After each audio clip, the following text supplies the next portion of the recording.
Back with another album review. For this review and the next one, I'll be talking about a band called Scars on Broadway. Scars on Broadway is a side project by Daron Malakian of System of a Down fame, and he started up in 2006 after System of a Down went on hiatus. Daron was on lead vocals and lead guitar.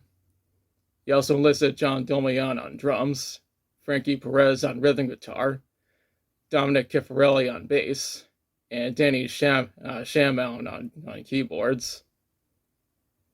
Granted, this was the lineup for the band until 2012. John would soon leave the band and was replaced by Jules Pampino.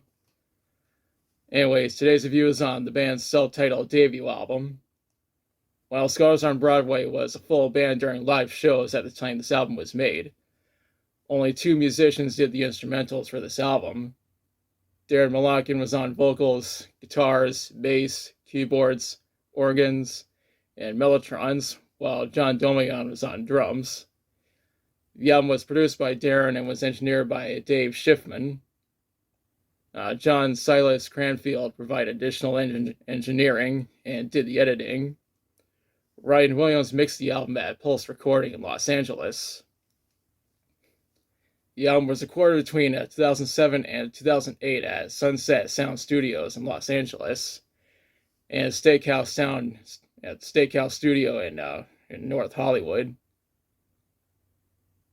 The album was released on July 29th, 2008 on Interscope Records.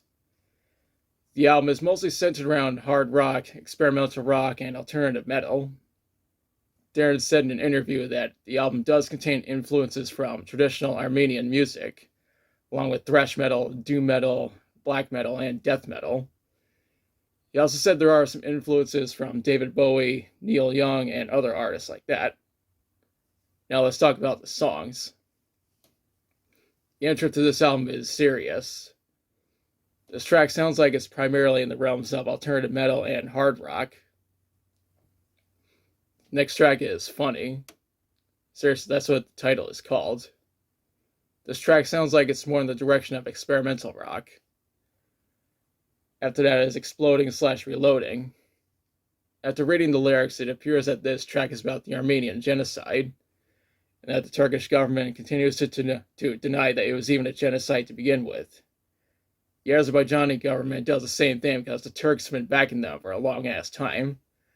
I said this before, and I'll say it again. Fuck the Turkish government, and fuck the Azerbaijani government. Up next is Stoner Hate. I could be wrong about this, but I think the lyrics are about Charles Manson. Next up is Insane. It sounds like this track is about going insane and bringing back the pain. That's followed up by World Long Gone, which was released as a single on September 8th, 2008. There is a music video that was made, and I'll include a link in the description. What's interesting is that the video was directed by the filmmaker Joel Schumacher. This was actually the second to last music video that he ever directed. It followed up with Kill Each Other / Live Forever. I think the lyrics are questioning how humanity can live forever when everyone keeps killing each other. Following track is Babylon. It sounds like this track is mainly in the realm of experimental rock. The track after that is Chemicals. It's another track that ventures into experimental rock. The track that comes next is Enemy. I think the lyrics are about drug addicts questioning if they are the enemy. Comes next is Universe. Pretty sure Daron took inspiration from David Bowie when writing the lyrics, since David Bowie sometimes made songs related to space. What comes after that is 3005. The lyrics do mention Charles Manson and genocide. I believe the genocide in question is the Armenian genocide, which makes sense if you think about it. The track that follows that is Cute Machines. This is one of my favorite tracks from the album. The second to last track is Whoring Streets. I'm pretty sure this is another track about the Armenian genocide. The finale of this album is They Say, which was released as a single on March 28th, 2008. This track is known for being the most popular song from Scars on Broadway, and was the very first song of theirs I ever listened to. A music video was made, and I'll include a link in the description. One time I posted a link to the video on Facebook, and someone commented saying that they once saw Scars on Broadway in concert when they opened for Deftones. One thing I should mention is that the Japanese version has a bonus track called Hungry Ghost. The iTunes version has another bonus track called Scars on Broadway, which is fully instrumental. As you can see, my copy does not have either of those bonus tracks.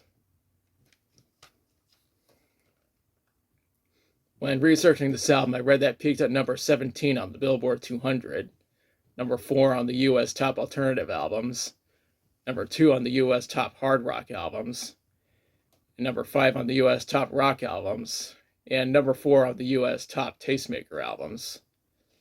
It eventually sold over 83,000 copies in the US. The album mostly received positive reviews from critics, since it has a 73 on Metacritic. It's just that the Aquarium Weekly, BBC, and Consequence of Sound didn't like it. And it's fair to say that those people are full of shit. Now for my thoughts.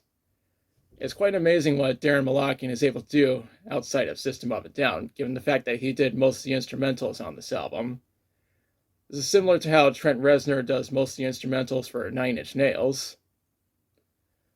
Now, the album itself is very good, and I highly recommend it. The album's 15th anniversary will be later this year. Maybe someday a complete edition that includes bonus tracks and B-sides will be released, but only time will tell. Scars on Broadway did release a new song in 2010 called Fucking. A music video was released in March of 2011. I'm including a link in the description. Now is the part where I question you. Have you listened to Scars on Broadway's debut album? If so, what are your thoughts on it? What's your favorite song from it? Do you think a complete edition of this album will be released someday? Let me know in the comments. If you liked the video, be sure to like, share, and subscribe. Be sure to press the notification bell to notify future videos. Thanks for watching, and I'll be back soon with another review.